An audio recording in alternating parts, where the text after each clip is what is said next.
नमस्कार मंडळी. आज आलतो आपण सकाळ सकाळ पाटीलच्या घरी. पाटलांच्या घरापाशी आलो. पाटीलच्या मळ्यातून पुढे निघालो. पाटलांना गाडी चालवा दिली. पाटील काय गाडी चालवा सुट्टी दिला. पहिला आलो बाहुबलीपाशी थोडा वेळ थांबून सगळी गोळा झाल्यावर निघालो विशाळगडला. रस्त्यात खड्डा आहे का खड्ड्याचा रस्ता हेच कळण झालं. मग तिथं पुढे जाऊन थोडा वेळ थांबलो आणि रस पिला. रस पिऊन आलो आपण गडाच्या पायथ्याशी. या बोगद्यातून पुढे आल्यावर आपण पोचतो थेट गडाच्या पायथ्याशी. गडाच्या पायथ्याशी येऊन तिथं नारळ बिरळ फोडून घेतला. मग गड चढण्यास सुरुवात केली.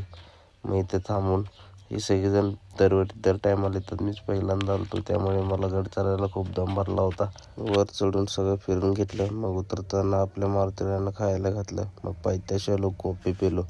पुढे गेल्यावर सर्वांनी म्हणले जेवण करून घेऊया. जेवण केलंय. मग आपण निघालो घराकडे. इथे आपण एक सिनेमॅटिक व्हिडिओ मारला आहे, तर भावांनो तो बघून घ्या आणि कसा वाटला नक्की सांगा.